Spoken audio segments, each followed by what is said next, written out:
musiqiya ó ń ṣe tahlilu ladabi ó ń ṣe tahlilu ayatil Qur'an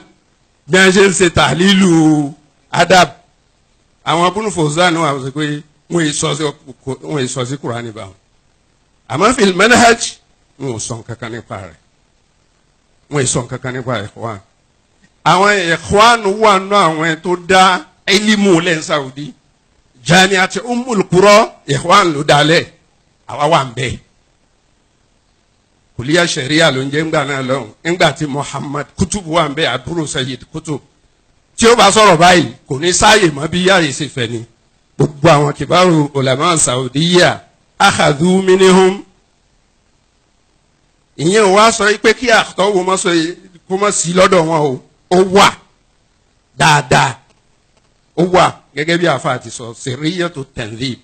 àwa ń lọ sí àwọn halakot ní Saudiya. Wallahi lazim mo jókòó wákàtí kan ọ̀tọ̀ ni tí baba Cairo yẹn ń sọ ọ̀tọ̀ ni tèmi ń sọ onwanu muhadara rẹ̀ almurabbi walmurabbun àṣẹ ìhùwánì ló ń gbà lérò kí ló fà ìjọba tó ń bá lè lọ gbà náà lọ́hùn tó bá mọ̀ pé wọ́n ń ṣe mítìnì wọn pa gbogbo wọn ni bí Dr. Elections ti sọ lẹ́ẹ̀kan ó sàwọn ń kọ́ wa pé education lèmi ń fọkàn sí pé almurabbi àfa tí ó kọ́ yẹn lẹ́kọ̀ọ́ ó gbọ́dọ̀ wà báyìí tó bá fẹ́ kọ́ àwọn ọmọ lẹ́kọ̀ọ́ ó gbọ́dọ̀ ṣe báyìí ó kẹ́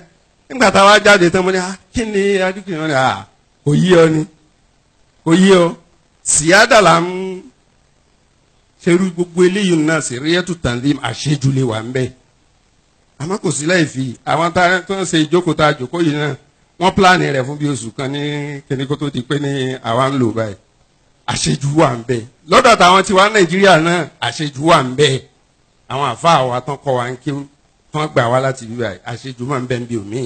pé àwọn xasọ̀ ni wọ́n fẹ́ ṣe mítìnì xasọ̀ tó yẹ kí wọ́n ṣe tàdílù rẹ̀ so kí ọmọ kéwòn yapa àfáà rẹ̀ kò sí láì fi ń bẹ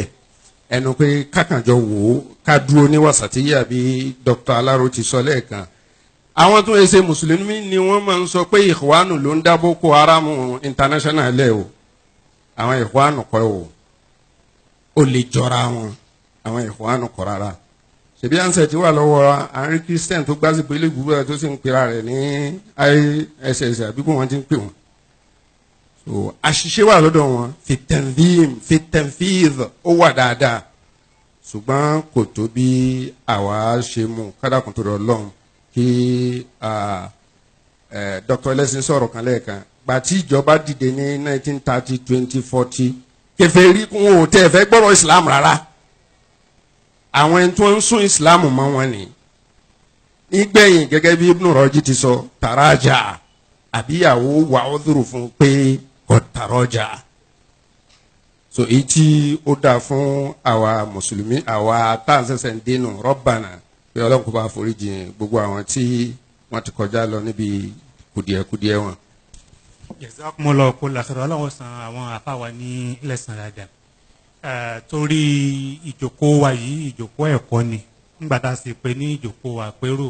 àájáde ń bí nísìn a gbọ́dọ̀ rí nǹkan kan tá a mọ̀ mú lọlé ní kókó inú mi dùn wípé àwọn ustaz wa Abdurrauf Bello kọ́lọ́n kó ṣe àlékún dáadáa tí wàá títí wọn náà wọ́n ṣe àlàyé ṣe rí aqidatu ahli sunnati wa jamaa wa manhajuhum bìlífù wọn àti mẹ́tọ́ọ̀dù wọn yálà níbi sísin lọ́wọ́ ni yálà ìpèsè dáwà ni n tó wà documented ni a sì rí pé lánàá ti sọ wípé ní táǹpẹ̀ ń súnà yìí kìí ṣe pé ogún property ẹnìkan n tó ti bẹ̀rẹ̀ látàyà Nabi sallallahu alaihi wasallam ni hiya al-islamu wal-islamu huwa sunnah Ànábì sallallahu alaihi wasallam tọ́lọ́ sì fẹ̀sìn rán ó ti summarize ẹ̀ fún wa in a very simple way tó sì clear tí n bá báyà mọ̀ kí n kata ń ṣe is it sunnah or not Ànábì ti fún wa ní ó ti fún wa ní guideline àti benchmark tá a máa fi assess ara wa man kana ala ma ana alayhi al-yawm wa ashabi kì í ṣe pé defence àbí kíní kankan ṣe rí gbogbo ń tàn sọ látàárọ̀ òṣòlù àkédà ó hàn tábà lọ ka tọ̀hàwíyà tábà lọ ka rìsálà a rí i pé n táwọn àfa máa ń tírìtì ó pọ̀ wọ́n kọ́kọ́ bẹ̀ látara dhatu Ọlọ́run ìròyìn Ọlọ́run àkédà àmì kálukú Ọlọ́run àwọn iṣẹ́ rẹ̀ lẹ́yìn náà wọ́n bọ́ sí risala lẹ́yìn náà wọ́n bọ́ sí nubuwa lẹ́yìn náà wọ́n bọ́ sí gaibiyat lẹ́yìn náà wọ́n bọ́ sí barisakh lẹ́yìn náà wọ́n bọ́ sí wọ́n sì kan ìmáàmà political aspect ni siyasatun shari'iyya ni. so lẹ́bàá pé tá a bá lọ ka tọ̀háwíyà gan náà tó bá di wípé ní ó bá di páwọn èèyàn bá ń ṣe istihlalu ba'd tasarrufati ní òtò ọ̀nà àkídà bíbẹ̀ ẹ̀kọ́ tasamuhu ń bẹ nínú istikhdamu àwọn alfadha fa ẹ̀rí kan mú ọ̀rọ̀ sheikh alhassan ibn Salih wàlẹ̀ kan ìmáàmù Dhahabi ó kó àwọn ọ̀pọ̀lọpọ̀ àfa nínú tírà rẹ̀ àtàwọn ẹlòmínà tẹ̀ ṣe Dhahabi wọ́n ní fulanun saduqun dayyinun wa kana fi tashayyu' fulanun sadiqun thiqa walakin ikhtalata fi akhiri àti bẹ́ẹ̀ bẹ́ẹ̀ lọ ẹni tó bá fi fulanun sadiqun dayyinun sí but sẹ́mọ̀ wọ́n gbàdé àrímú gbàdé fi wọn. ibẹ̀ ní tí wọ́n ní khilafu wípé Bukhari gba àdìsẹ́ nìkan wá mùsùlùmí gba àdìsẹ́ nìkan wá Bukhari ó gbà wá masalan àbí àti Bukhari àti mùsùlùmí wọn ò gbà alágbájá ló gbà wá torí pé ojú tẹ́níkàlùkù tó fi wo deficiency tó wà lára ẹni tán gba àdìsẹ́ wọ ọ̀tọ̀ ni. tabasi ní ká máa wo ọ̀pọ̀lọpọ̀ àwọn ìtìhámọ́tì nígbà míì tàgbà lóró ní pé ní allegations nígbà míì àfi ká wádìí ẹ̀ dáadáa fàpèjúwe kátó wípé bóyá ẹ̀dọ́ndẹ̀ ní ṣe mẹ́mbà Ikhwan but kátó wípé ní Ikhwan bóyá wọ́n ń ṣe pẹ̀lú fàpèjúwe ṣéyà yíò ò da kò sí dáwọ́ tí mi àti pé kò da but kò necessary kátó pé ńgbà tá a ti lè rí wọn táwọn ń ṣe nípa ti di kèfèrí láti di kan náà àfi ká máa kí ló pa wọ́n pọ̀ ẹ jẹ́ kí n má pèjúwe kan gbogbo alágbà wípé ní Saudiya Dawlatu Ahlus Sunnah wal Jama'ah àbí bẹ́ẹ̀ kọ́ bẹ́ẹ̀ náà bẹ́ẹ̀ kọ́ èmi wà ní Saudi nígbà tí Sheikh Khomeini ní Sheikh nígbà tó fi wá sí Medina tó ṣe ziyara Rafsanjani ẹ ṣeun ó ṣe ziyara mo wà nínú juma njọ náà nínú kútúbà tí Sheikh ọ̀fẹ́ fi ṣe nígbà before rẹ̀ wọ́n mú ṣe ziyara kaburu Sharif kaburu Nabi sallallahu alaihi wasallam ń gbọ́ débẹ̀ ó sì tu ìtọ́ sí ọ̀tàlàwò lọ kaburu Abubakar Siddiq ní fi mahdari sheikhuna al-allamatu Ali ibn Abdurrahman Hudhayfi imamul haramain sheikh Hudhayfi tí gbogbo wọn máa ń gbọ́ kíra rẹ̀ àwọn wà ń bẹ̀ tán rí inú wa bí káì Allahu Akbar olùmú tó bẹ̀rẹ̀ ṣẹ́mà inú pé Abubakar Siddiq lórí burúkú yìí tó tọ́ sí kí ló ṣẹlẹ̀ the next khutbah jọ́ kejì rẹ̀ bàbá ṣe khutbah kí ló ṣẹlẹ̀ lẹ́yìn rẹ̀ naam wọ́n dá bàbá dúró pépà tó jáde lẹ́yìn rẹ̀ bàtà àwọn pépà Saudi ń translate táwọn ará Iran wí ìtumọ̀ ní pé al-Hudhayfi mahdhufun al-Hudhayfi hadhafahu Allah al-Hudhayfi ṣẹ́mọ̀ Hudhayfi orúkọ bàbá nù Hudhayfi kalima látara hadhafaf ẹni tó pé nta delete kó níbi nǹkan àwọn ni pé Hudhayfi wọ́n ti parẹ́ wọ́n ti hadhafa rẹ̀ qatalahumullah. Now my question says ṣé àwa torí rẹ̀ ká pé ìjọba Saudi ní ṣé àbí ẹ jẹ́ ká dáhùn ṣé àtòrí eléyìí ń pé nítorí pé Hudhayfi tó ẹsẹ̀ ara ọ̀pọ̀lọpọ̀ àwọn nǹkan lójú sọ lánàá pé ọ̀pọ̀lọpọ̀ àwọn nǹkan tó irú àwọn eléyìí síyáṣà ń bẹ èyí tó kan àwa ni wípé àná àti parí ẹ jẹ́ ká listen sí ọ̀rọ̀ àwọn onímọ̀ tí wọ́n sì gbọ́ ẹ̀sìn yìí dáadáa a ní MSSN lẹ́ẹ̀kan àti ní pé kìí ṣe ìjàmá pé society ni wọ́n but either you call it society or you call it association gbogbo wa la mọ̀ history MSSN àbí bẹ́ẹ̀ kọ́ tá a bá ka history wọn a kà fara gbogbo àwọn tí àwọn èèyàn kà fara wọn àwakọ̀ o àwọn èèyàn kà fara àwọn tá a da MSSN nílẹ̀ àbí bẹ́ẹ̀ kọ́ ni but mo believe pé gbogbo àyè lónìí ẹni tó bá ń pèpè sí kí wọ́n pa MSSN rẹ̀ kí n là á pè é náà ọ̀tá ẹ̀sìn ni so bí nǹkan ṣe máa ń rí náà nù àwọn ìtawà kà nípa Ikhwan Muslimin nípìnlẹ̀ wọn nǹkan mi lè padà wọ̀ o bóyá àìjákè mọ́ wọn lọ́wọ́ àmọ́ nípìnlẹ̀ wọn Allahu alam so mi ò rí pọ́n ní deficiency nínú náà lọ́rùn títì mi tán bá wá tẹ̀ wá nípa bẹ́ẹ̀ mi ṣe sọ àfikà wo owó then mujarradu jamaa pé lájàmáà fi mujarradu náà lọ́rùn títì mi ó lè má wà ní sọ́ọ́lì òwà especially nínú environment táwọn ń gbé Nàìjíríà yìí torí gbogbo àlàmà yìí pé ní wọ́n ń pe kíní kan ní gọ́fìmẹ̀ntì ní pé wọ́n ń pè wọ́n ní pressure groups lára bọ́ọ̀dì sísẹ́mù gọ́fìmẹ̀ntì ló wà tẹ́ẹ̀ bá ṣe àfikẹ́ ní kótó la tẹ́nìkan bá sọ̀rọ̀ wọn lè má listen sí but ká wá gbé communique jáde ló kọ pápẹ́jùwé MSS àbí ló kọ academic to sunna wọn ò listen pé yes àwọn kan jama kan náà ń sọ̀rọ̀ so àfi ká mo rò pé ká gbọ́ kínní iye ká sì gbìyànjú àwọn tó bá jẹ́ àwọn afáà náà máa ń pin masailu àkàdéyà bàtà yíyún kò sẹ́ni tó dìbìtì ní lórí rẹ̀ àmọ́ àwọn tá a bá rí wípé so wọ́n nídìí àlàyé ẹ dákun ẹ jẹ́ ká gbọ́ yé but kó lè bá wa clear sí wa àwa ọmọ kéwú bíi ti tèmi nta múlọlé ni wípé kí ni jama ahlu sunnah wa jamaa man kana alama ana alayhi al-yawm wa sahabi tẹ bá rí lọ́dọ̀ tàdọ́múnù ni ẹ̀rí lọ́dọ̀ kìíní ni pé so ìyí tẹ rí pé ó wà sọ́ọ̀lì tó bá tún wọn mú so ẹ mú al-hikmatu dallatul mu'min so láì ní gba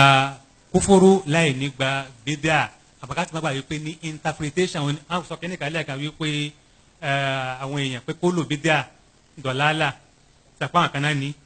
bòtèmí gẹ́gẹ́ bẹ́ẹ̀ nìkan mo support interpretation wọn pé kó lò bídà tí ń dọ̀làlà kò sí dáwọ́ tì ń bẹ̀ kó lò dọ̀làlà tí fi náà òdodo ni ọ̀nà nàbì sallallahu alaihi wasallam ni àmọ́ ibi tí wàhálà ti wá ni pé ní bó o la ṣe fẹ́ ṣe ta'wilu bídà ma hiya bídà láti identify bídà ibi táwọn ti ní problem nù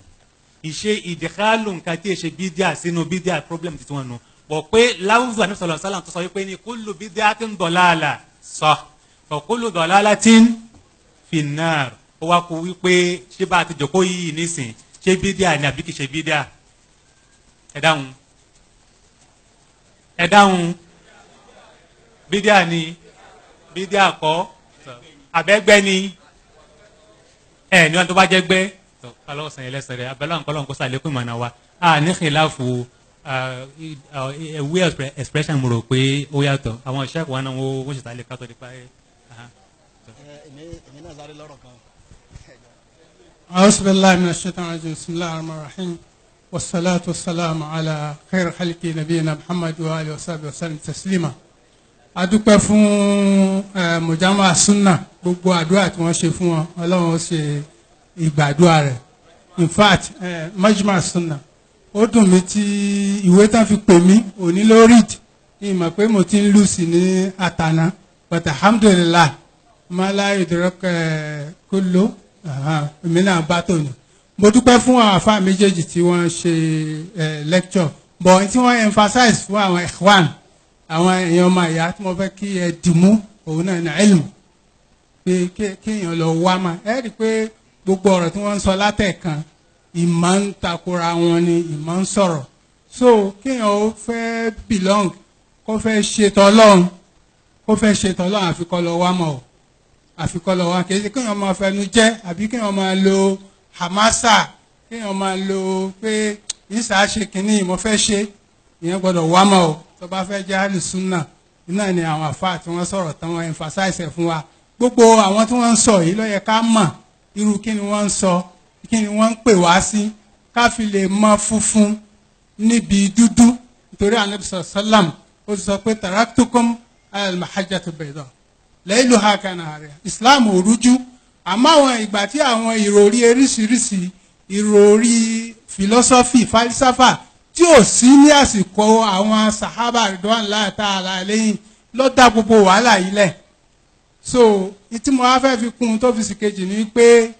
gẹ́gẹ́ bí oníròyìn tèmi jẹ́ tí mo bá ní ọ̀rọ̀ wo ló wà tọ́píkà jù lónìí nítòní ọ̀rọ̀ tí àwọn àfa àbúrànrájì sọ ni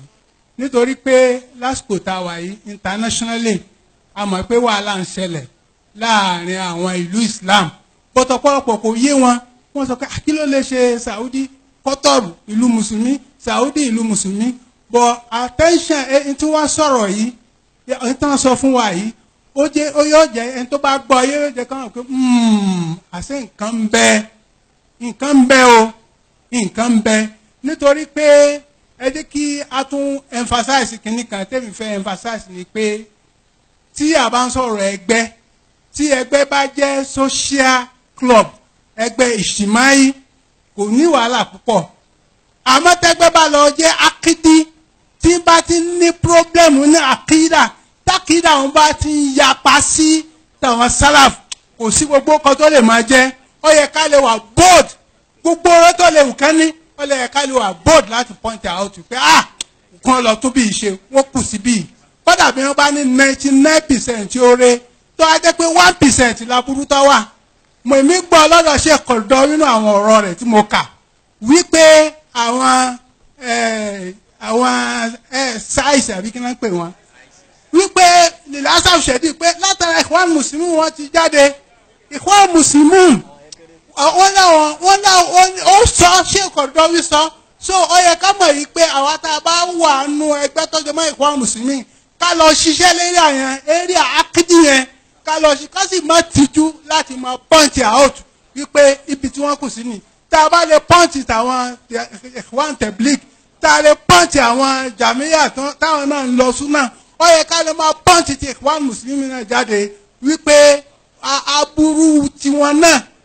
nítorí ibi tí aburú tiwọn wà ní àgbọ́yé tèmi ni pé àwọn ò tún fi Kùránì àsúnà wọ́n fi jẹ́ nìkan tí ó sì strong àmọ́ bí tí wọ́n tù lọ téèyàn bá rọra téèyàn bá ronú jinlẹ̀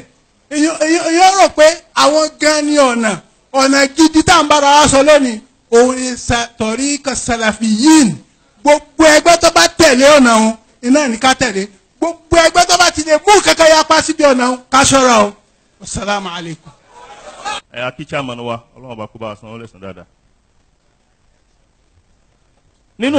àwọn mọ̀wákẹ́ tó ṣe yí pé yóò ṣàǹfààní fún àwọn akẹ́kọ̀ọ́ gẹ́gẹ́ bíi tèmi ẹ worú eléyìí báyìí ní sí báyìí eléyìí Mi'raf al-Mihras wọ́n pè ní Mi'raf al-Anbiya ibùn tó bá rí wẹ́bsáìtì àmì tó bá rí tẹ̀ gan ó kàn lè kọ síbi Google ó kàn lè kọ Mi'raf al-Anbiya so Mi'raf al-Anbiya yìí òun ni Sheikh Ubaidu Jabiri abisa Allahu ta'ala ni wọ́n ń ṣàlàyé nípa rẹ̀ wípé Mi'raf yìí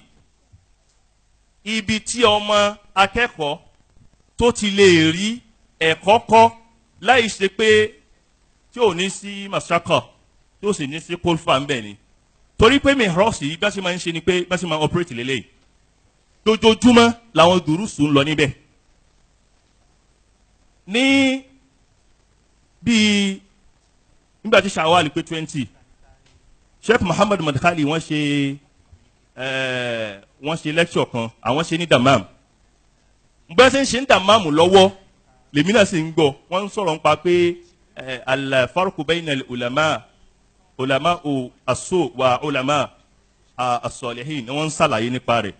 wọ́n dà 20 kìíní ni but wọ́n máa gbé síbẹ̀ pé ṣé kì í ṣe kìíní lọ́wọ́ òun ó ṣe kìíní lọ́jọ́ báyìí o so ẹni tí ó bá jẹ́ student yóò ti prepare kalẹ̀ that is one.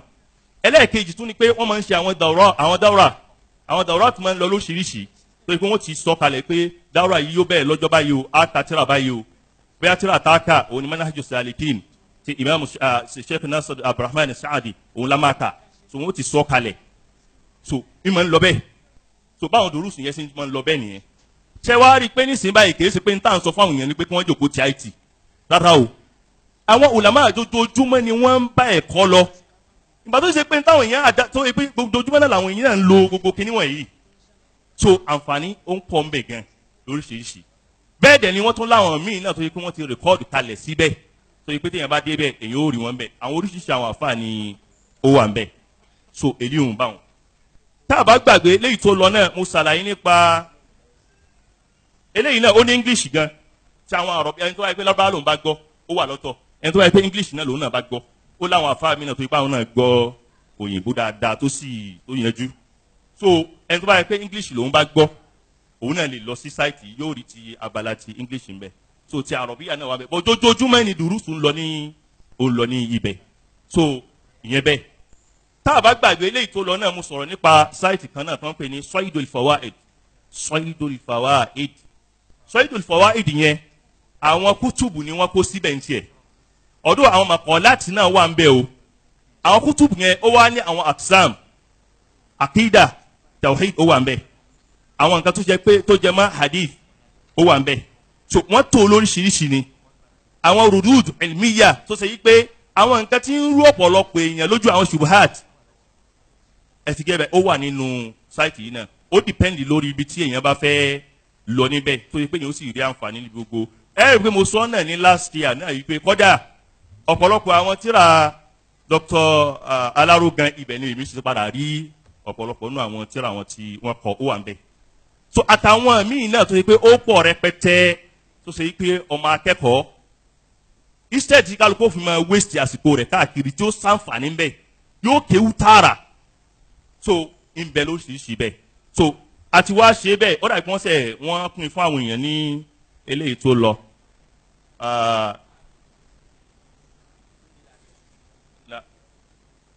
ẹ dákun kí wá sèmi ni wọ́n mọ̀ wá bá òtóró sẹ́lẹ̀ lọ́dún tó lọ náà ẹ dákun kì í sèmi ẹ bá àwọn tán jẹ́ kínní kì í ṣe pé mi náà ò lè ṣe àmọ́ ọ̀pọ̀lọpọ̀ ọgbà mi ráyè ibi tí problem wà gẹ́gẹ́ nìyẹn torí pé ó dà pé ó fẹ́ di wàhálà pẹ̀lú èmi pẹ̀lú àwọn ọmọ ìyá kan bí a sì wá ní kẹsẹ́ ní kíní láti jọ ìgbà má bínú so ọlọ́run ọba kí ó ṣàánú ẹnì kọ̀ọ̀kan. náà wọ́n ní fún àwọn obìnrin pé pẹ̀lú ògo ọlọ́run ó fún wọn ní hard copy nísìnyí báyìí before kí wọ́n tó lọ ọlọ́run ọba kí ó san gbogbo ẹnì kọ̀ọ̀kan ní ẹ̀san dáadáa. inna alhamdulillah nahmaduhu wa nasta'inuhu wa nastaghfiruh wa na'udhu billah min shururi anfusina wa min sayyiati a'malina man yahdihillahu fa huwa al-muhtadi wa man yudlil fala hadiya lahu wa ashhadu an la ilaha illallah wahdahu la sharika lahu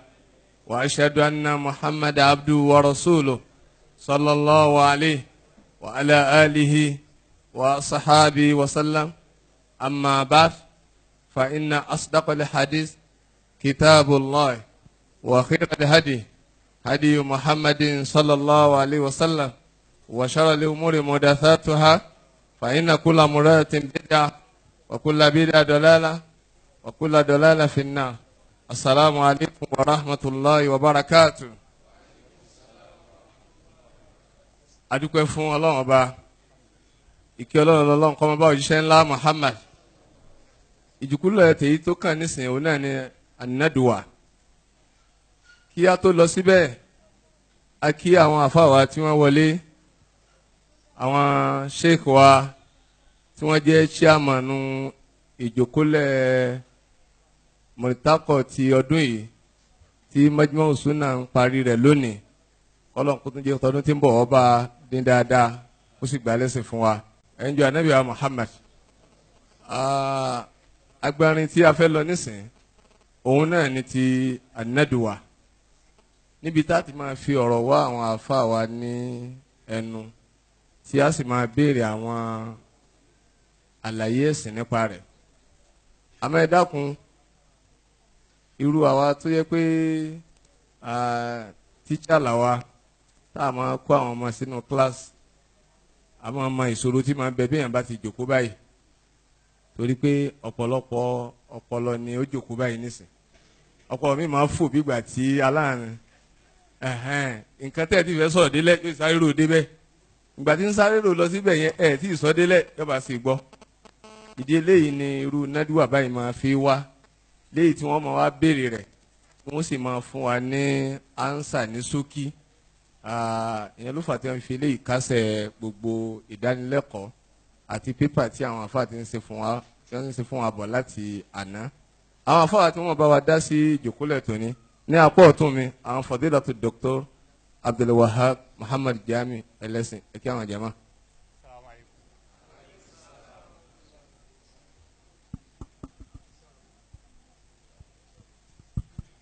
ní apá àláfíà mi àwọn sheikh wa náà wà lápá àláfíà mi fadilatu Dr. Abdulrazak Abdulmajid Alaro ẹ̀kí àwọn jama.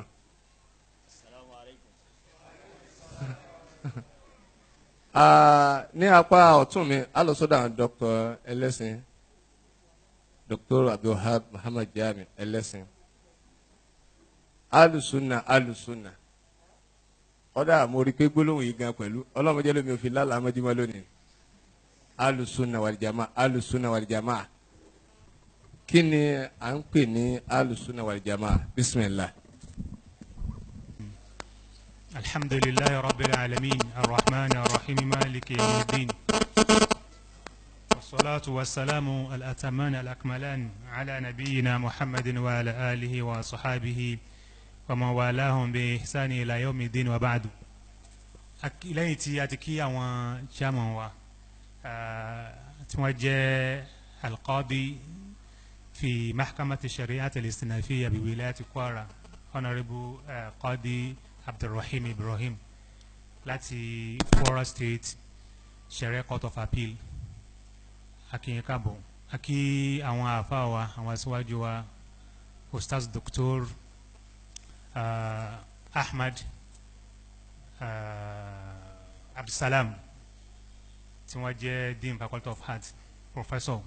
Ustaz Dr. lédè Lárúbáwá ìtura náà ni pé ní Professor nínú special guest of honour bákan náà mo kí àwọn bàbá wa tí wọ́n ń sojú mi martaba àwọn bàbá wa Magaji ní kọ́ọ̀sì láti àná. Ìgbàgbọ́ wa ni wípé ní stage tá a wà yìí ó yẹ ká ti lè dáhùn tán bá sọ wípé manihum ahlu sunnati wal jamaa so a sì máa dáhùn látara ìdánilẹ́kọ̀ọ́ tí wọ́n ti ṣe látàná títí dòní pẹ̀lú ògo Ọlọ́run. A rí i pé lánàá wọ́n jẹ́ kó yé wa wípé n tá ń pè ní sunna òní hiyal islam wal islamu huwa sunna. Àwọn sheikh wa Abdurrauf Bello wọ́n tá a bá sọ pé àwọn kan ahlu yìí ni pé àwọn ẹni tí wọ́n ní n ta ṣàfihàn wọn.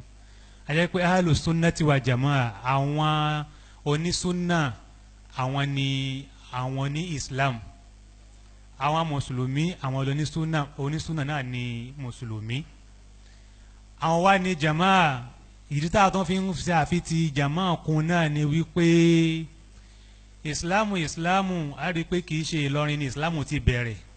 láti ìlú Maka ni ó pé ó tún sípò padà lọ sí ìlú Medina gbogbo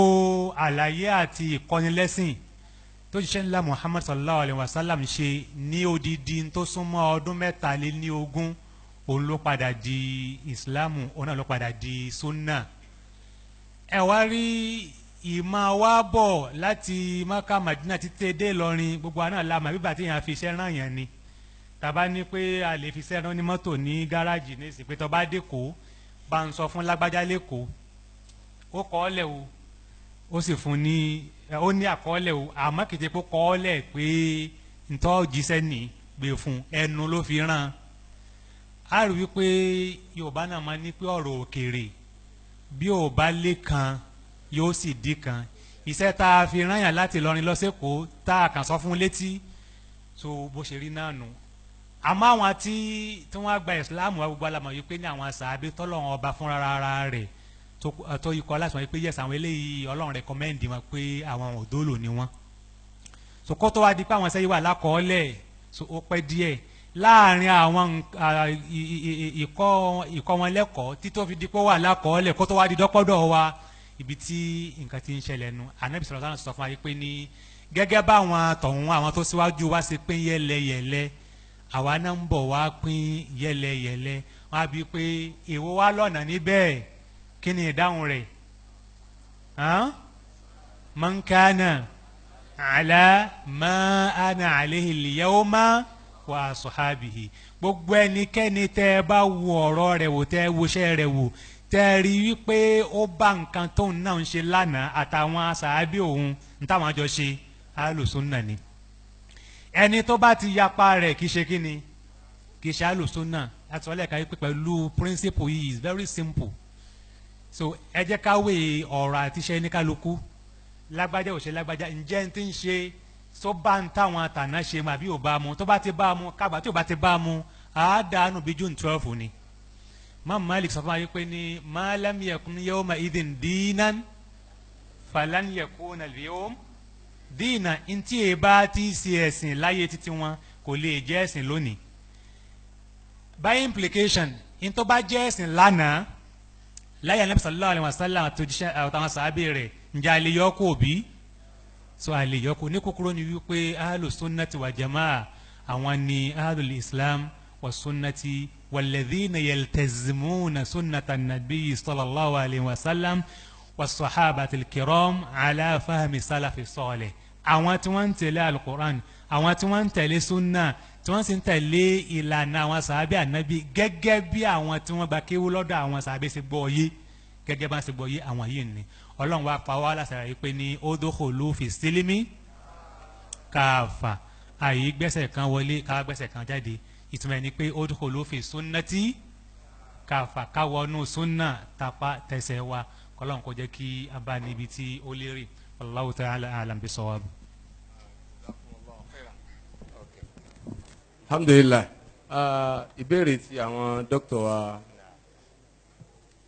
dr abdulrasaq abdulmajid alaro òun náà ni pé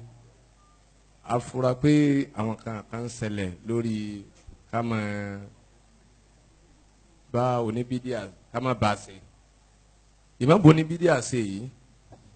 a fẹ́ kẹ́ ẹ ṣàlàyé àwọn ọ̀nà wo ni a fi lè mọ̀bù oníbídíà ṣe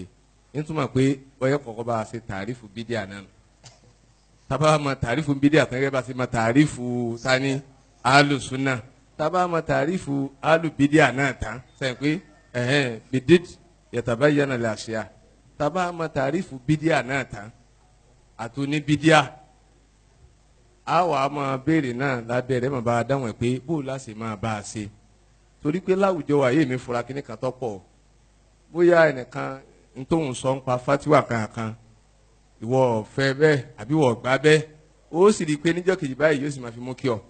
débi kọ́lá àwọn kan ń bẹ táwọn náà nínú gbèsè òkú tó fò ntẹ́fì máa mà wọ́n ni pé ọ̀pọ̀lọpọ̀ gbà bí kojú ọ máa pọ́n bí wọ́n máa fún mú tíì ẹ ó ní í ṣe léyìí ẹ dákun bóyá ká máa alùbídíà ká sì máa bò wá láti wá bá wọn ṣe àbí wọn ṣe mùsùlùmí ni bisimilah. alhamdulillah wasalaatu wasalaamu ala rasulillah wa ala alihi wa sahbihi wa man tabi'ahum bi ihsanin ila yawmi ddin amma ba'd. mo kí àwọn bàbá wa pàtàkì jùlọ àwọn àlejò wa tí a pè tí wọ́n sì pọn ọlọ́run ọba lé lára wa tí wọ́n dá wa lóhùn bẹ̀rẹ̀ látòrí honourable justice abdulrahim ibrahim àfa wa ni wọ́n aṣáájú wa ni wọ́n tún wá jẹ́ adájọ́ àgbà nílànà sharia ní sharia court of appeal. bákan náà àfa wa gbogbo àwọn tá a pè wá lónìí ẹ bá ń gbọ́ din of art ìwọ́n tó lè mọ̀mọ́ pé àfa wa ni wọ́n wà ń wí fún ọ lónìí àfa wa ní gbogbo àwa tá a jókòó yìí fadilat sheikh al-ustad doctor professor ahmed sheikh abdulsalam tí wọ́n jẹ́ dean faculty of arts university of ilorin òkè ẹ̀yin náà ọlọ́wọ́n pọ́n yín lé bẹ́ẹ̀ ti pọ́n wa lé yìí. mo kí àwọn bàbá wa tó ipá wọn náà ni wọ́n ń gba gbogbo àlejò yín bẹ́ẹ̀ pọ̀ yìí torí béèyàn ò bá gba visa masudo àlele jáde o lókè odò àwọn tí wọ́n lè grant yẹn ní entry visa sí òkè odò yẹn àwọn ni bàbá wa Magaji Masudo ẹ wo àpẹẹrẹ dáadáa tá a rí lára wọn wọ́n dé sí ẹlòmíín nù wa wọn ò sì ní kánjú bí wọ́n ti jókòó lánàá náà nù kọ́dà àwọn náà láwọn ní béèrè táwọn ó béèrè lónìí àgbàgbé bàbá ẹ fún wọn máìkì ọlọ́wọ́n san ilẹ̀ sàn dáadáa tó gba àwọn àlùfáà wa tí wọ́n wà ní kalẹ̀ mo kí gbogbo wa náà àtàwọn ìyá wa níta pé asalaamu alaykum wa rahmatulahi wa barakatuh. ìbéèrè tí wọ́n gbè mí òun ni pé bó o là á ti bá oníbídíà ṣe. alfa abdulmumin jazakallahu khaira wọ́n ti wá mọ̀ nínú kéwú tí wọ́n kọ́ wa ni pé alḥukmu ala shay far'un an tasawwuri mo rò pé ló jẹ́ lẹ́yìn o ma àti ẹ̀ bó ní bídíà ṣe àbó ń bídíà ṣe ta ló ní bídíà ǹjẹ́ àwa lè mọ ní bídíà bá àbá ma bídíà gan sẹ́rí pé àwọn ìbéèrè ń ọ̀fọ̀mọ́ lọ́wọ́ òun ni a gbọ́dọ̀ fi máa kìtì ẹ̀ ní bídíà àmásìkò sí yóò jẹ́ kí n sọ gbogbo ẹ̀ kéékèèké. àwọn Lárúbáwá láṣà kan tí wọ́n máa dá tí ń fẹ́ lò níbi wọn ni fabidoddeha tatamayyazul ashiya.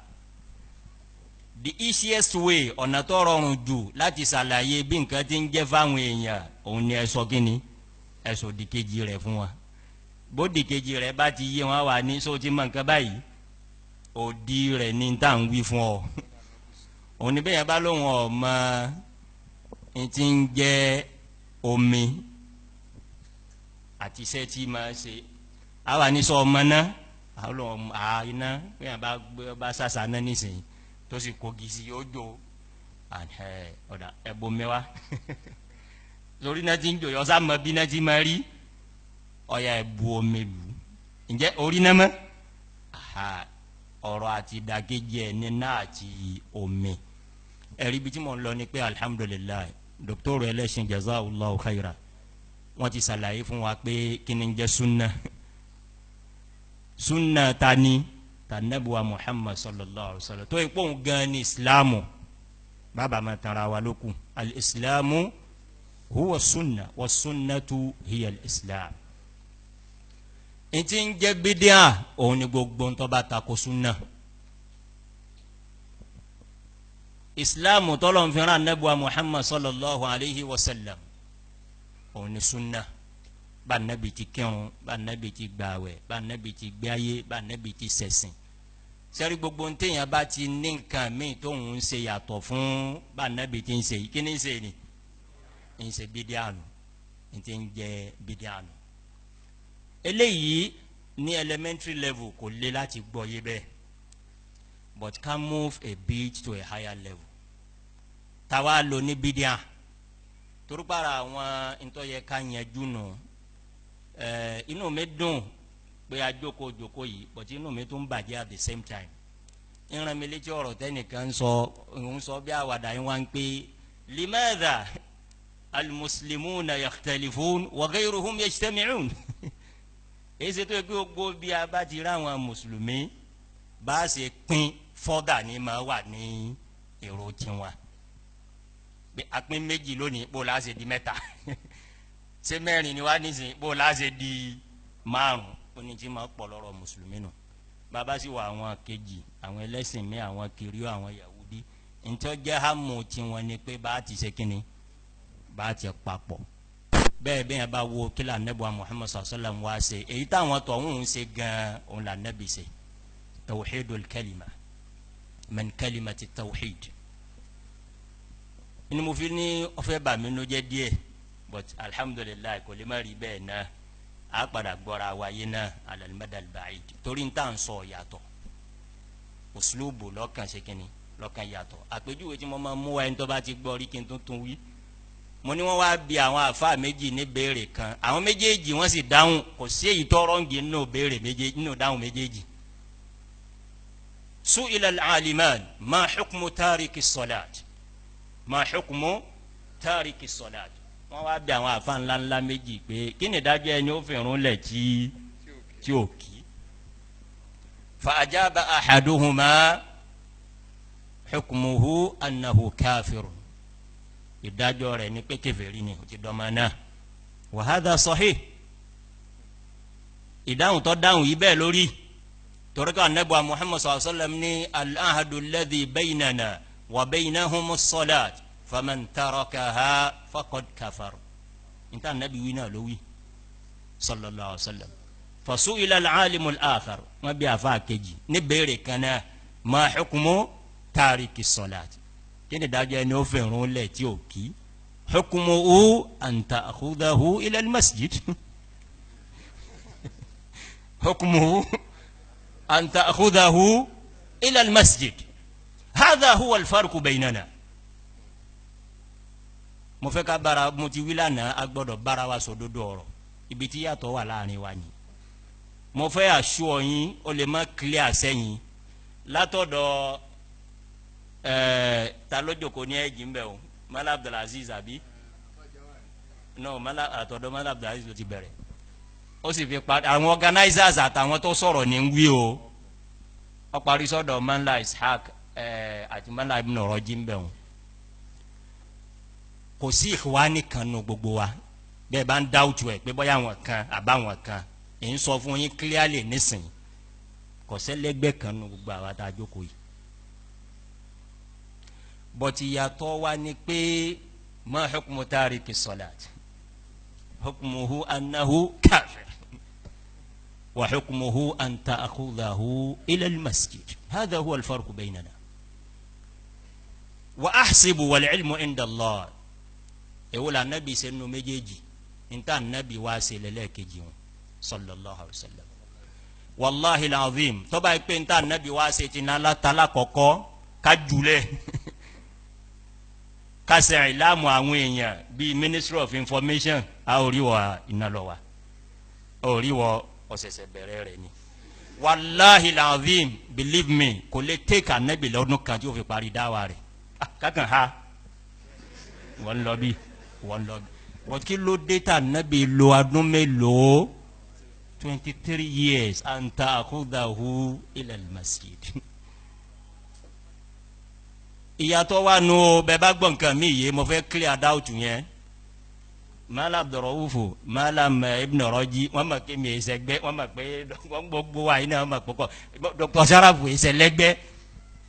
but a ní khilafu wujh an-nadar kí ni approach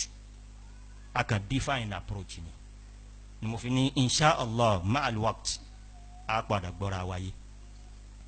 àmọ́ mo fẹ́ kẹ́yìn náà máa rántí ma hukmu tariki salat hukmuhu annahu kafir sahih wa hukmuhu an ta'khudhahu ila al-masjid bọ́bá yìí pé ta kọ́kọ́ la nẹ́bi wá ṣe mo tún repeat ẹ̀ kò ní ìdí ọdún mẹ́tàlélógún kákan fi wí fáwọn èèyàn pé ibi tí wọ́n ń lọ ni ibi tí wọ́n ń lọ ni ibi tí wọ́n ń lọ ni bí wọ́n ti rí ọ̀tán kọ́rẹ́jì kọ́kàn ha ni.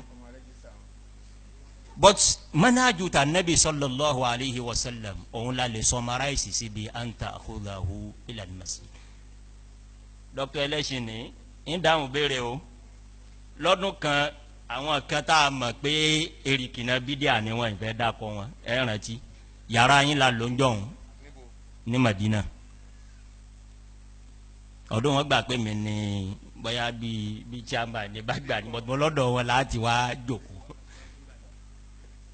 wọ́n dẹ̀ gbà wá lálejò dáadáa ìràn yín létí tẹ́nìkan nu ìmọ̀ gbọ́pẹ́ nìyẹn ti padà sáláìsì ẹnìyẹn ti sáláìsì ńgbà tá a sọ̀rọ̀ gbogbo wọn ni wọ́n mọ̀ àwọn gẹ́gẹ́ wò pé kìnìún pè wá sí gẹ̀ gíní bọ́tà wà lá pè wọ́n pé ńgbà tá a gbọ́ pé wà Madina min haqqikum alayna tẹ wá múra wọn tiẹ̀ wá ṣe nínú ẹ̀tọ́ yín ni pé ẹ láwọn ọmọ ìyá tí yín náà yín àyìn ẹ wá kí wa níta bá ní ká fún yín ní nǹkan mímu ni ká sì sọ̀rọ̀ àwa bẹ̀rẹ̀ ọ̀rọ̀ ńgbà tá a sọ̀rọ̀ kí lẹ́nu yẹn wí ẹnìkan nù gbogbo wọn náà sọ̀rọ̀ bọ̀tọ̀rọ̀ ẹnìkan mọ̀ fẹ́ yóò ní wàláhì tó báyìí pé báwọn èèyàn ti ń ṣe nìyí àwa náà mọ̀ ẹni wá ní tí ó níbi tí àwọn kan bá dé kóhun sọ dodo fún wa ni pé àwọn ti bá débi pé kọ́ra ọba ìpọ́dọ̀ àpò rẹ ní kọ́kọ́rọ́ àlìjánnà wà fi ọwọ́ pé òun kálukú ló ní kíni ló ní ìjọmọnìyàn tiẹ̀ ó ní dignity tiẹ̀ ó ní humanity tiẹ̀ ó ní pride tiẹ̀ pé àwọn kan ti fa hàn báwọn sọ̀rọ̀ débi ipá wọn ní wàláì bọ́ba pé kọ́kọ́rọ́ àlìjánnà àpò rẹ lọ́wọ́ ìwọ ló sì wàláì fọwọ́ mu tọ́yì. حكمه أنه كافر وحكمه أن تأخذه إلى المسجد كيف نتعامل مع المبتدع وما هي البدع موتي سونتين جا بدع but أكو مبتدع مفكا في سيون مولين أولي واتي higher level شيخنا محمد ناصر الدين الألباني رحمه الله استفدت هذا التمييز منه رحمه الله sheikh ibn al-Albani tuma hadithi Abi Hurairah njokan nti opama nto sabata ni Abu Hurairah tó bá saluala yóò ṣe kọjá kíni yóò ṣe kọjá kíni yóò ṣe kọjá bí oye yẹn ó ṣe dé torúkọ gbọ́n kankan yé nínú hadithi Ànábì sallallahu alaihi wasallam àwọn èèyàn wa Abu Hurairah náà wá ń pamọ́ àwọn èèyàn fi wá sọ ajé pé ń pamọ́ bóyá òun náà ń dáwùtú pé àbí òun lọ́nà àbí kódà ń bẹnu rẹ̀ wáyà kan gbé ń jọ́ táwọn kan tó ká mọ́ pé ibẹ̀ ń lẹ́sẹ̀ ẹ̀sìn tún sọ̀hún déyà yìí. baba Albani ní sọ́àl sọ́nbídé Abu Hurairah ta ló gbẹnu ẹ̀ ta lẹ́nu ẹ̀ gbà nu gbogbo wa bá ti jókòó yìí kọ́dà bàbá Albani lẹ́nu tàwọn náà gbà àmọ́ n ta Abu Hurairah ṣe yìí bid'a. hunalika farqun bayna al-bid'ati wal-mubtadi'. kì í ṣe gbogbo ẹni tá a bá ti wá rí i pé ó ṣe mudahara ó ti wá di mubtadi', ó kó mọ́ ó ti wá di mubtadi'. farqun kabir bayna irtikab al-bid'a wa bayna kawnihi mubtadi'a. ẹni ó dùn bídíà lẹni tó sọ ọ́ dọ̀nà tó sọ ọ́ di oúnjẹ tó sọ ọ́ di ìpìlẹ̀ rẹ̀. torí náà mo fẹ́ kí a ṣe tẹ̀míyìzù yẹn tani mo ló ṣe tẹ̀míyìzù náà Sheikhuna Muhammad Nasiruddin al-Albani rahimahullahu ta'ala. àbí ẹnìkan dáwọ́ tó pé àfa ni baba Albani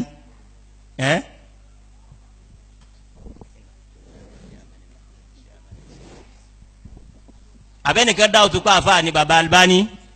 kò sí. torí náà inú eléyìí mo fẹ́ ká mú ara tá pòròtì wá fi ń yàtọ̀ nù. kò sẹ́nìkan tó ní ẹ mú adìẹ fi ra kíni ẹ fi ro ń bí díà lórí bí ó gbé yẹn tiẹ̀ wí bẹ́ẹ̀ àwa tá a jókòó yóò wí bẹ́ẹ̀ ẹ̀ sì lè wí pé bìkan lẹ́gbọ́ tá a ti ń wí bẹ́ẹ̀. àmọ́ al-farqu baynana fil uslub hukmuhu annahu kafir wa hukmuhu an ta'khudhahu ila al-masjid. lẹ́yìn eléyìí nìkan tù díẹ̀díẹ̀ náà ni tá a bá yanjú yìí tán àmọ́ bídíà a sì mọ ta ni oníkíni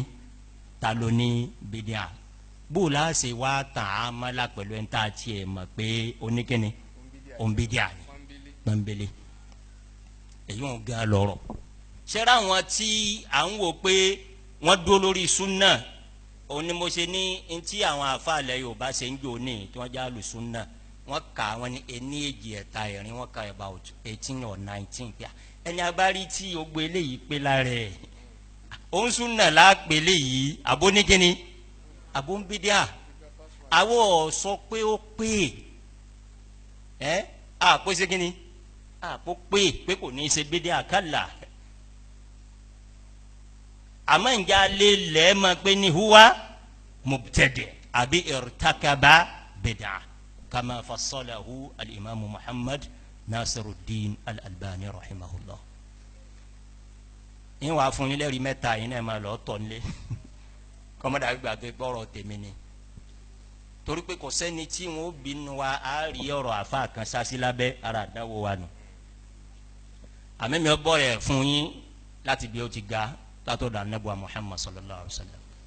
yín fi ti ọ̀kan náà àwọn àyímọ̀ tí gbogbo wa gbà pé àwọn àyímọ̀ súnà nù nínú àwọn àyímọ̀ wa tá a mọ̀ ìmáàmù Málíkì yín tún wá sọ̀kalẹ̀ ẹni tí ó bá wá rí náà mẹ́tẹ̀ẹ̀ta yẹ ẹni tí ó gbọ́rọ̀ ẹ̀ kò lè gbọ́ tèmi kò sì ní dùn mí ma. Ibn Taymiyyah Sheikhul Islam baba múlẹ̀bù tà nàbí tá a sọ̀kalẹ̀ sí lẹ́bù títa ni Imaamu Malik tá a sọ̀kalẹ̀ sí lẹ́bù títa ni Ibn Taymiyyah mo ti fọgbọ́n sọ ti baba Albani náà àbí. Yaqulu nabiyyu sallallahu alayhi wa sallam kayfa nata'amalu ma'a al-mubtadi' àti màásẹ̀ àti ẹ̀dá òtún pé òun bí dé àlélẹ́ gbàmbélé. anabuwa Muhammad sallallahu alaihi wa sallam no hadithi Abi Hurairah radiyallahu anhu. Abu Hurairah ala nabi ne kí n máa sọ sọdakọ kí n máa sọ làbídùn tí wọ́n kó wa ní sàrà ní zaka ń sọ mo wá rí pé nìkan bílẹ̀ bá ti sú yọ wá dín nǹkan mú bẹ́ẹ̀ ọwọ́ mi tẹ̀ ọba bẹ̀mí onídàkùn àwọn ọmọ ní orí nǹkan jẹ́ ilé ló recession ni orí ìdẹ́yìn náà ń wí nísì recession wọn sásá lórí lápẹjúwe ẹlòmíín fẹ́ lè gbé ẹ máa paṣẹ rí ààrẹ torí recession bẹ́ẹ̀ ta kò gbọ́dọ̀ rí bẹ́ẹ̀. Abu Hurairah nígbà mo gbọ́dọ̀ ayé rẹ̀ mo bá filẹ̀ àmọ́ gbọ́dọ̀ wá mọ́ o ọ̀nà àwọn ò ní wá mọ́. nígbà tó dàárọ̀ as-sadiqul masduq ẹni ọlọ́run bá sọ̀rọ̀ min fawqi sab'i samawat Abu Hurairah tó yanu sọ̀rọ̀ Ànábì lónìí ma fa'ala asiruka al-bariha ẹni omúlà náà bó lẹ yanjú èsì sallallahu alayhi wa sallam. Ànábì ẹsẹ̀ gbé mi àtẹ̀yìn wáyé wá bóun Abu Hurairah tó tiẹ̀ wí Ànábì ní kíni ma fa'ala asiru kalbariha ẹni ọgbàmúlà náà kí ló ṣe rí ah Abu Hurairah ò ní choice máa gbogbo karambani rẹ̀ mọ́ gbàmúlò tó àmọ́ tó jẹ́ ń filẹ̀ ni pé za'ama annahu la ya'ud Ọlọ́hun ò ní ṣe kíni Ọlọ́hun ò ní padà wá mọ́ ntí mo fi lẹ́nu o kila Ànábì wí Ànábì ní kadhabaka wa saya'ud ìrọlọ́pàá fún ọ wa saya'ud ń bọ̀ ah Abu Hurairah sì ti mọ̀ bẹ́ẹ̀ Ànábì ò lè sọ̀rọ̀ kọ́ mẹ́rin bẹ́ẹ̀ ọlọ́dúnde àwọn à ń sọ lókù ó sì wá lóòótọ́ bá Ànábì ti wí kò gbọ́dọ̀ mọ́ wà Ànábì ló wí sallallahu alaihi wasallam Abu Hurairah tó gbà mú ebolo ní wá mọ́ ah wallahi òun wí bẹ́ẹ̀ àmọ́ ó tún kẹjọ́ àánú tún ṣe Abu Hurairah tún jùlẹ̀ kí n má gbàsìkò yín òru mẹ́ta ní ṣe bẹ́ẹ̀ tí ń pò wọ́n ní wá nígbà Abu Hurairah wá gbá mú lẹ́lẹ̀kẹta Abu Hurairah kò sí tó wí lóyìn ò ní lọ ń fọ̀ déwájú Ànábì báyìí sọlá òní ló dìjẹta tó ti ń pé òní wá mọ́ ọwọ́ ni ọ̀dà bọ́ bá kú bọ́bá bílẹ̀ bá rí báwọn àtúnlọ́gbọ́n tá a dá sí Abu Hurairah ọ̀dà tí ń bá lórí kan tí ń ṣe ọ̀nkọ́ ọ̀kápá kó mú mi lónìí gẹ́gẹ́ bí ẹni ọwọ́ ajalè kò sì dojú tì mí àmọ́ bẹ́ẹ̀ mi náà bá lórí tí ń ṣe fún ọ̀nkọ́ Abu Hurairah ní járí lọ́ba kọ́ Abu Hurairah ní azikaru Ànábì sallallahu alaihi wasallam pé bọ́ bá ti wí ṣètọ́ nìkan ní lágbára lórí ẹ̀ bó máa lọ òjíṣẹ́ ń lóore ọmọ èèyàn nu ẹ mọ̀jà tanra wa kò sẹ́ni téèyàn ó ṣoore fún Ànábì náà ní jubilatin nufus ala hubbi man ahsana ilayha àbí ilayhi ni ẹ̀yọ́ lọ́gà ilayha ni an-nafsu ilayha ayiwa bi tahwil shakhs náà ó lè wá ní ilayhi ó lè wá ní ilayha. Ànábì sallallahu alaihi wasallam gbìyànjú bá ṣe dáadáa fún yàn Ànábì ní àdámọ́ ni ọ fẹ́rẹ̀ òun là fi ní Dr. Sharafu Hama ló wọ́n emphasize lánàá àníwá tá a fi pé yàn ọ̀pọ̀lọpọ̀ wa alùsùnà ànàrà wa níbí lálọ́rọ̀ ni o kò sì síbi yẹn ti lè gbé nǹkan gidi lọ́wọ́ ẹbẹ́ nìkan ló ní àwọn ti bá a débi gbé ṣé wọ́n bá yẹ pé àpò rẹ ní kọ́kọ́rọ́ wàláhì ọ̀ya tì mọ́ òun ni ó ti jogún ọdún gan lọ ọ̀rọ̀ tí ń sọ yìí. now Abu Hurairah gbà bẹ́ẹ̀ pé ń bò ṣe mí lóore yìí máa lọ ibi tí mo fẹ́ mú bẹ̀ gan ni pé Abu Hurairah wa sọ fún Ànábì sallallahu alaihi wasallam pé ọmọ tó wá bẹ́ẹ̀ ti wí amẹ́rin tó jẹ́ kí n filẹ̀ záàmà ọmọ lóhun ní kankan lóore kan Ànábì ní kí ló wí ń gbò wí fún Ànábì sallallahu alaihi wasallam ẹgbẹ́ kí lè Ànábì wí nìyí Ànábì ní sọdakọka wahuwa kadhub sọdakọka wahuwa kadhub word and opposite sọdakọka wahuwa kadhub òrìlẹ̀ ìtọ́ sọ yìí òótọ́ ni àmúkúrọ́ ni o òrìlẹ̀ ìtọ́ sọ yìí òdodo ni amákíní àmúkúrọ́ ni ọjọ́ ti lọ àdìsí Ànábì nù má lọ ronú pẹ́ Al-Imam Malik rahimahullah Al-Imam Malik tí gbogbo wa máa ní tá a dáwùtú pé Salafi ni Sunni ni Imam Malik dóun bí sàrẹ́ Ànábì sallallahu alaihi wasallam báyìí wá ní ẹ̀dùn kullun yukhadhu minhu wa yuraddu illa sahiba hadha al-qabr gbogbo èèyàn ló ń wí yóò sọ̀ntọ́ da tá a gbà wọlé yóò sì ní mi tí ò da tá a ṣe gíní ẹni tí ò lásàyàn lẹni tí ń bẹ nù sàrẹ́ yìí bil mafhum lọ́dọ̀ àwọn àfọwọ́ ní usulu mafhumu muwafaqa ni àbí mafhumu mukhalafa ntí Imamu Maliki ń wí ni pé ọjọ́ ntá Ànábì náà ń wí sadaqaka wa huwa kadhub tọ́ba yìí pé ńgbà tá a bá ti rí i pé ntí ó yẹ ká rọ́ dàmbẹ́ lọ́dọ̀ rẹ̀ kò nídìí ká gbà nǹkan kan mọ́ kò nídìí kí Maliki ó sọ pé yukhadhu minhu wa yuraddu ajẹ́ kó ní nǹkan kan yuraddu kí láàrọ̀ dà lọ́dọ̀ òní bídíà òní ntá Ànábì ọ̀fẹ́ kí ni Imamu Maliki ọ̀rọ̀ dá kí ni Imamu ń bí kí ni Maliki ọ̀rọ̀ dá òní tí ọba ntá Ànábì gbé wa mu sallallahu alaihi wasallam Maliki ni yukhadhu minhu wa yuraddu amẹnikan títí o ní pé eléyìí da eléyìí ọ̀dà òun là Ànábì o ta là Ànábì máa ń nù wa lónìí kò sí gbogbo wa ti rí nù yukhadhu minhu wa yuraddu mọ̀dáyìn náà dó bẹ́ẹ̀ Ibn Taymiyyah torí mo ní bẹ́ẹ̀ ọba ti gbọ́ tàwọn mẹ́tẹ̀ẹ̀ta yìí kódà kò lè gbọ́ ta láró gbẹ̀ǹlẹ̀ tẹlẹ́sìn àbí bí Dr. Sharafa abẹ́nìkan àmọ́ lọ́wọ́ jẹ́ ká lè gbọ́ra wáyé níbi ká gbọ́ra wáyé ni oore ń bẹ fún sunna lu yìí bí tá à ń bá lọ yìí ọlọ́mọdé ọjọ́ pa náà la wo sunna ńlẹ̀ Yorùbá ọlọ́run níjọ́ jẹ́ bẹ́ẹ̀ pẹ̀lú ògo Ọlọ́run mo ń rìpíìtì ẹjẹ́ gbọ́ra wáyé àwọn ẹnìkan nínú wa yóò fàdíra kínní kọfàdúró ń bídíà lórí sì lè point sáwa náà pé ẹbẹ yìí náà ń bẹ nù wọn ẹni wọn bá ní something contrary to that kọ́dà kún kọ́ wá wí yàn tábà pé doubt ń bẹ pé ìbára kan náà ni wọn. Ibn Taymiyyah nínú fatawa rẹ̀ ó dùn mọ́ mi kí wọ́n ti kó ti fatawa púpọ̀ láàárọ̀ yìí Majmu'ul Fatawa qala Ibn Taymiyyah rahimahullah yajtami'u fil insani khayrun wa sharr wa ta'atun wa ma'siyah wa bid'atun wa sunnah. يجتمع في الإنسان خير وشر وطاعة ومعصية وبدعة وسنة فيحب بقدر ما فيه من الخير ويبغض بقدر ما فيه من الشر قبا يا ابن تيمية كاللص الفقير تقطع يده لسرقته ويعطى من بيت المال لفقره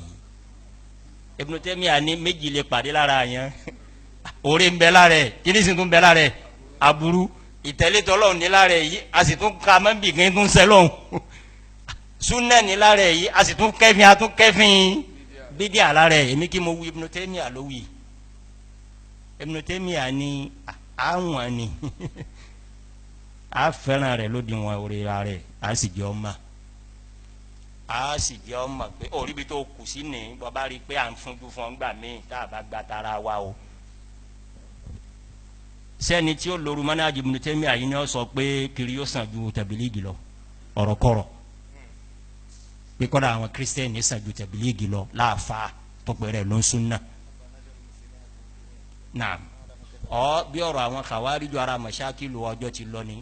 ntàwọn afaan kọ́ wa nínú àkídà ni pé mistake táwọn khawariju ṣe wọ́n rí al-Qur'an al-Karim àmọ́ dhahabu ila ayatin nazalat fil kuffar fa anzaluha fi ahli al-qibla. aya tọ́lọ́hun fi ń sọ̀rọ̀ kèfèrí àwọn sì mú wọn gbé lórí kíni ẹni tí ń kírun aya wọn ń lò lóòótọ́. Ibn Taymiyyah àtúnú Ibn Taymiyyah ní àlèrí lára èèyàn kan náà oore àti kíni àtàbúrú àwa bá lò Ibn Taymiyyah ní bíi olè tá a gbá mú kó gbé nǹkan àwa wádìí wọn ni wọn ti jẹun lé wọn nísìnyí ó di jẹta pé òsì tí ń ta òun àti mọ̀lẹ́bí rẹ̀ ọ̀lẹ́gbẹ́ Ibn Taymiyyah ní òun bá ti ṣe ni àkọ́ ni wọn gbé ọwọ́ ẹ̀ torí pé sẹ̀ríà ní bọ́ ọba gbérù nǹkan báyìí kí wọ́n ṣe kí ni Ibn Taymiyyah náà wà pé òkè ẹ wá wọlé owó mùsùlùmí ẹ wá ntí ọ máa jẹ fún un. كاللص الفقير يجتمع فيه الخير والشر وطاعة ومعصية وسنة وبدعة ترينا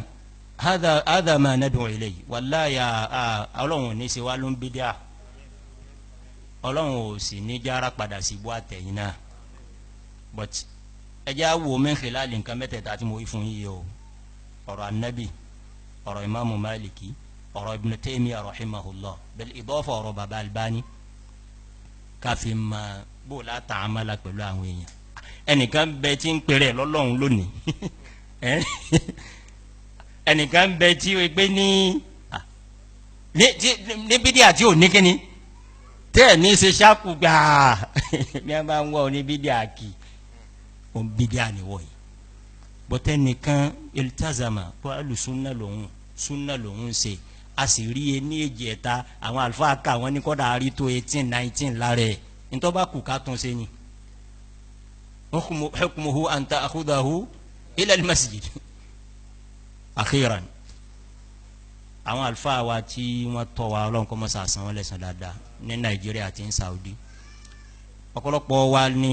inú mi dùn Malam Nasiru mention àfa mi lẹ́ẹ̀kan Sheikh Muhammad Hadi Al-Madkhali mo lè fi gbogbo ẹnu sọ ẹni tí wọ́n kọ́nu àwọn tá a jókòó yìí kéré bọ̀tọ́dún méjì wọ́n fi kọ́ mi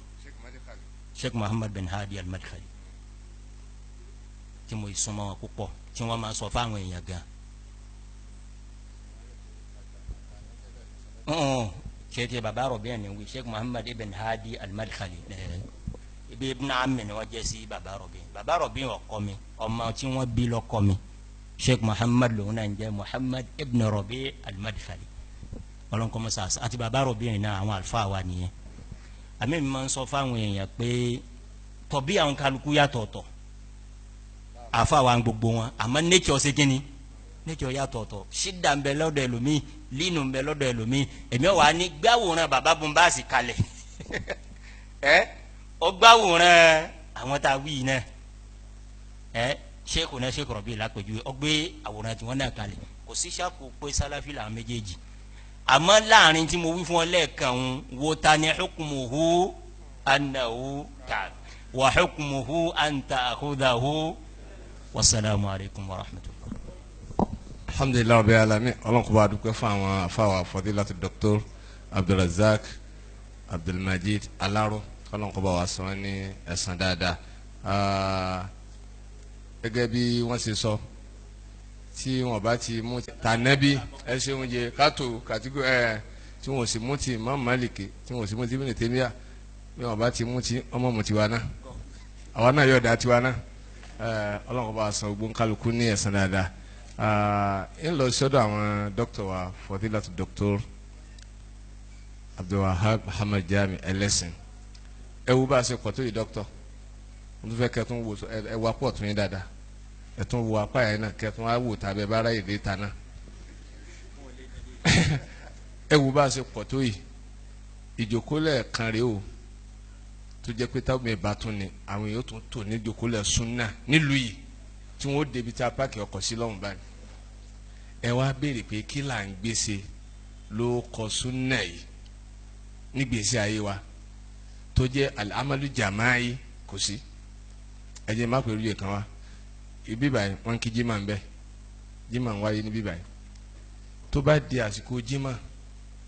tó bá sì pé mọ́sálásí tàwọn alùbídíà míì ni bẹ́ẹ̀ sí nílé tí ń gbálẹ̀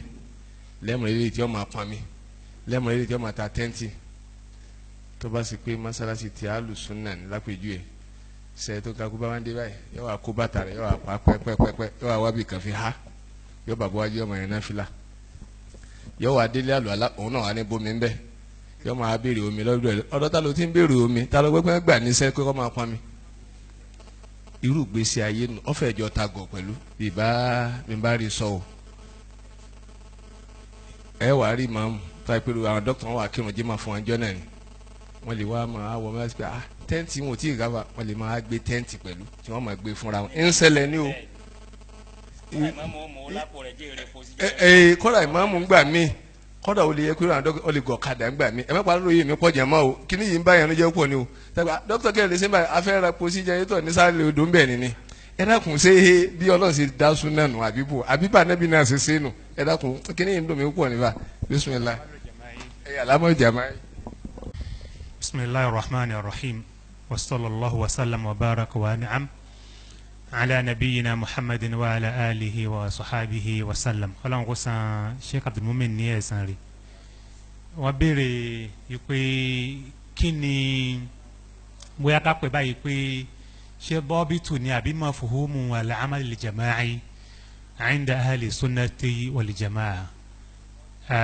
ìjọ ṣiṣẹ́ pọ̀ bóyá táwọn ilé òyìnbó lè pè ní volunteerism ni àbí communal or collective efforts nǹkan tájọ máa ṣe papọ̀ kódà lẹ́yìn èyí tí wọ́n béèrè gan ìbéèrè tí wọ́n béèrè yìí yóò tún ní ń ṣe pẹ̀lú nǹkan tá a ti ń sọ bọ̀ látàárọ̀ gánà torí àfikásí ìyàtọ̀ wípé ṣèmọ̀tà bá ń sọ wípé ní ìdá lo táàmù ẹlẹ́gbẹ́ ni àbí jàmáà n ti ń túmọ̀ sí ni wípé n ta lè jọ máa ṣepọ̀ láàrin ara wa bó o la ṣe lè ní àṣepọ̀ láàrin ara wa Quran sọ wípé ní wa ta'awanu 'ala al-birri wat-taqwa wa la ta'awanu 'ala al-ithmi wal-'udwan àṣẹ ni látọ̀dọ̀ Ọlọ́run ọba wípé ẹran ara yín lọ́wọ́ lórí kíni 'ala al-birri wat-taqwa lórí ti ń jẹ́ dáadáa kí ìbẹ̀rù Ọlọ́run ọba kó máa wá gáìdì yín àjọ máa ra ọ lọ́wọ́ lórí dáadáa yìí wá ní ìmọ̀ ṣàlàyé rẹ̀ ìmọ̀ ṣe ìtumọ̀ rẹ̀ ó lè yàtọ̀ ẹni tó ń jẹ́ dáadáa ní fàpèjúwe lọ́dọ̀ mùsùlùmí ó lè má jẹ́ dáadáa lọ́dọ̀ ẹni tí ì ṣe mùsùlùmí àbí kódà nù ìjọ kan nínú àwọn mùsùlùmí náà ẹni tí ń jẹ́ dáadáa lọ́dọ̀ àwọn jàmáà kan lọ́dọ̀ àwọn ìjọ kan ó lè má jẹ́ dáadáa lọ́dọ̀ àwọn míì àmọ́ Kùránì ni wọ́n pè ní kí takówà Ọlọ́run ọba ìbẹ̀rù Ọlọ́run ọba kó máa gáìdì wa kó máa darí wa lódì kejì what an opposite gbogbo tí ń bá ti ń wá ń jẹ́ ní tí ò da ká má pàdé lórí rẹ̀ ká má ra ẹni lọ́wọ́ lórí ẹ̀ ká sì mọ́kùnrin ẹni. ní àwọn àwùjọ kọ̀ọ̀kan ìjọ máa ṣiṣẹ́ pọ̀ ìmọ̀ ń yàtọ̀ síra wọn ní ọ̀nà tá a máa ń gbà ṣe ìmọ̀ ń yàtọ̀ síra wọn ní ọ̀nà tí ó gbà jẹ́ dandan ní alẹ́ pé ní àbí tó bá yẹ pé ní necessity ntí ó kọ́ọ̀lù fún láàfin pé fàpèjúwe even tá a bá ń sọ nípa ìsìlámù ńlẹ̀ Yorùbá Ọlọ́run kó kẹ́ ṣẹ́kọ̀ alámọ́tò Adam Abdallah lórí rahimahullah rahmatan wasi'a tí a bá fẹ́ mọ̀ nípa importance communal effort nínú Islam kó lè kàtírà wọn gbogbo tíra àwọn Islam fi Nàìjíríà ní alimu ọ̀gádàn àti alamolu dáwí àti bẹ́ẹ̀ bẹ́ẹ̀ lọ torí pé àwọn kalima ní irú tasọ ní ìsìn pé kájọ ká máa pàmì sí mọ́sálásí àbí ká máa ṣe wá ẹlòmíín gbà wípé responsibility làdáni ni níjọ́ kan ní Central Mosque wa nílọrin ó ti pé ó ti fẹ́ tó 25 or 30 years ní sáwá ní meeting níbẹ̀ àwọn IDPU nígbà náà wọ́n kọ́ tọ́ílẹ̀tì kan síbẹ̀ àwọn IDP wọ́n ti kọ́ títí wọn àmọ́ ńgbà táwa fẹ́ lo bẹ̀tà ṣe mí ti ta fẹ́ lo tọ́ílẹ̀tì kò ṣeé wọ̀ tọ́ílẹ̀tì ò ṣeé wọ̀ torí pé kò lómi kò sómi níbẹ̀ àwọn bàbá àgbàlagbà méjì kan ni wọ́n mójútó tọ́ílẹ̀tì ńjọ́ náà lọ́hùn ẹnìkan wá ń bí wọ́n pé you see n tá a máa ń sọ náà nù àwọn IDPU yìí wọ́n kàn gbé London torí London branch wọ́n kọ́ síbẹ̀ wọ́n wá kọ́ tọ́ílẹ̀tì kalẹ̀ wọn ṣe nǹkan kan pé kí láǹfààní tọ́ílẹ̀tì tí wọ́n kọ́ wọ́n wá ń sọ wọ́n pé àǹfààní tọ́ílẹ̀tì tí wọ́n kọ́ ni wípé ní àwọn ti ṣe tí wọ́n nù nítorí ẹ̀kọ́ béèrè ni wípé tọ́ílẹ̀tì tó wá rí báyìí táwọn ará London ń kọ́ ṣé báwọn kan náà ń bẹ tó yẹ pé ní branch IDPU ni wọ́n l'Amẹ́ríkà ṣe bíbẹ̀ kan ló ti lọ kí làwọn headquarters wọn Nàìjíríà ń ṣe tá a fi ń wo owó bá ṣe máa ṣe náà wọn kọ́ mọ́sálásí kalẹ̀ bóyá èmi omi lèmi lè máa pọn síbẹ̀ kí n máa pọn ẹ tó wá pẹ́ ní ìgbálẹ̀ ni ó bá rà síbẹ̀ kó ra ìgbálẹ̀ síbẹ̀ àti bẹ́ẹ̀ bẹ́ẹ̀ lọ bí lọ síwájú sì máa rí gbèsè máa wà nù. abala kan nù al-amalu al-jama'i ká tó wá padà sí ìta ń sọ bọ́lẹ̀ ká yí pé ó ṣe ìjàmọ́ ò ṣe jàmọ́ wọ́n ti sọ lẹ́ẹ̀kan wà lẹ́yìn ìbílọ́ǹgì sí ẹni ẹgbẹ́ kankan lẹ́yìn gbàtà fi wà ń lé kéwú tó ráwọ̀ kàwé gbàtà fi wà ń lé kéwú àti MSS títí dòsí á sì ń ṣe lójú mi sọ lẹ́ẹ̀kan yí pé ní tó bá ní pé MSS ẹni pé ẹgbẹ́ tí ìsìn Islam ní kó jẹ́ kí n mọ̀ pẹ̀lú àgọ́ lọ́yìn kó ń bẹ̀ lọ́la nígbà yín lọ́la kọ́ yín kó ń bẹ̀ níìsì gan. tọ́ ẹ wá wọ́wọ́ ní ìsìn lápẹ́ ní criteria táwọn torí táwọn bẹ́ẹ̀ sọ̀rọ̀ ẹgbẹ́ ní sàpèjúwe alẹ́ ní níbò míì pé ìwọ̀n ìrẹ́jísítà ẹgbẹ́ ní Saudi ní ìsìn ẹ̀wẹ̀ lè sọ pé ẹ fẹ́ gbé tó lábù kíní kọ́ ìbátan náà ń bẹ àṣẹgbẹ́ kíní bọ̀ tá ń jí ṣe ni student union tá à ń ṣe ní Jamiu Islamiyya à ń jí ṣe wọn gbọ́dọ̀ mọ̀ wọn bá mọ̀ tíkẹ́ẹ̀tì ó di yóò rí èdè lọ́la ẹnìkanlùkù ó délé bọ̀ sí Nàìjíríà dìsẹ́ntì à ń ṣe